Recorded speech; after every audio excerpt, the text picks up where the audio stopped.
Penumaka ZP high స్కూల్లో విద్యార్థులు మంగళవారం నాసా అధికారులతో సాంకేతిక వర్గంతో ముచ్చటించారు.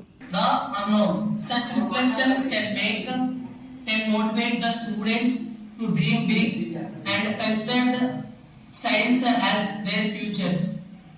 With your kind permission, I would like to ask you a question, sir. You were the part of the New Horizon missions. What was the most memorable moment during that project? Oh, yes, so exciting. So the New Horizons mission was the first mission which went out to explore Pluto. And I think the most exciting part of that was when we were exploring Pluto for the first time, when the first images of Pluto came down. And it took 9 years to build the space station. నా పేరు పత్సార్ హరికృష్ణ. నేను Penumaka high స్కూల్లో English టీచర్గా work చేస్తున్నాను. ఈరోజు మా పాఠశాలలో ఒక వినూత్న కార్యక్రమం అనేటువంటిది కండక్ట్ చేయడం జరిగిందండి. ఇది ఏంటంటే గ్రామీణ నేపథ్యంలో ఉన్నటువంటి మా విద్యార్థుల్ని నాసాలో సీనియర్ సైంటిస్ట్గా పనిచేస్తున్నటువంటి హెన్రీ ట్రూప్ అనేటువంటి ఒక సైంటిస్ట్ తోటి మేము ఇంటరాక్ట్ చేయడం జరిగిందండి. గతంలోనే కొన్ని సెషన్స్ని ఇలా నేను నిర్వహించడం జరిగింది గత పాఠశాలలో. అలాగే ఇక్కడికి వచ్చినటువంటి నేపథ్యంలో మా పాఠశాల విద్యార్థులను కూడా ఈ సైంటిస్టులతోటి ఇంటరాక్ట్ చేయించే ఉద్దేశంతో ఈరోజు కార్యక్రమం నిర్వహించడం జరిగింది. హెన్రీ ట్రూప్ ముఖ్యంగా మా విద్యార్థులు అడిగినటువంటి అనేక సైంటిఫిక్ సంబంధించినటువంటి క్వశ్చన్స్కి సవివరంగా వివరించడం జరిగింది.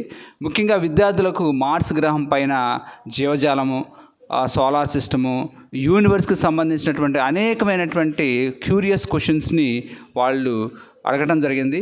తద్వారా వాళ్ళ యొక్క సైంటిఫిక్ టెంపర్ని వాళ్ళు డెవలప్ చేసుకోవడానికి ఈ కార్యక్రమం ద్వారా వాళ్ళకి మంచి అవకాశం అనేది లభించిందని నేను అనుకుంటున్నాను. ముఖ్యంగా ఈ కార్యక్రమంలో విద్యార్థులు గమనించినటువంటి విషయం ఏంటంటే ఇప్పటి వరకు వాళ్ళు కేవలం వాళ్ళ స్కూల్ టీచర్ సంబంధించినటువంటి సైన్స్కి సంబంధించినటువంటి సమస్యలు ఏదైనా ఎదురైతే వాళ్ళ సైన్స్ టీచర్ని అడిగి తెలుసుకుంటూ ఉంటారు. కానీ ఈ రోజున వాళ్ళకి ఎటువంటి అవకాశం దొరికిందంటే డైరెక్ట్గా ఒక నాసా సైంటిస్ట్ తోటి ఇంటరాక్ట్ అయ్యి వాళ్ళకి సంబంధించినటువంటి డౌట్స్ని నివృత్తి చేసుకునేటువంటి అవకాశం అనేటువంటిది లభించడం అనేటువంటిది మా విద్యార్థులకు అదృష్టంగా చెప్పవచ్చు. అంతేకాకుండా ఆ శాస్త్రవేత్త మాకు 1 hour టైం కేటాయించారు. ఎగ్జాక్ట్గా ఇప్పుడు ఆయన చిలీలో శాంటియాగోలో ఉన్నారు. ఆయనకి రాత్రి 1 గంట టైం అయింది. అయినప్పటికీ కూడా మాకు ఈ అర్ధరాత్రి టైంని మాకు కేటాయించి మా విద్యార్థులు అడిగినటువంటి క్యూరియస్ క్వశ్చన్స్కి ఆయన సమాధానం చెప్పడం అనేటువంటిది మాకు ఎంతో ఆనందం కలిగిస్తూ ఉంది. ఇలాంటి కార్యక్రమాలు మునుముందు మేము ఎన్నో నిర్వహిస్తామని నేను చెప్తూ ఉన్నాను. మణికంఠ, నేను ఇక్కడ విజేపీహెచ్ హై స్కూల్లో పెన్మాక్లో చదువుతున్నాను, 10వ తరగతి. ఈరోజు మేము మా సార్ వల్ల నాసా సైంటిస్ట్ని మాట్లాడాము. వాళ్ళతో మేము కొన్ని క్వశ్చన్స్ వేసాము. నేను అడిగిన క్వశ్చన్ ఏంటంటే, ఆయన కొన్ని హారిజన్ మిషన్స్లో పాల్గొన్నారు. అతని ఒక గొప్ప మూమెంట్ ఏంటి అని అడిగాను. దానికి ఆయన చక్కగా సమాధానం చెప్పాడు.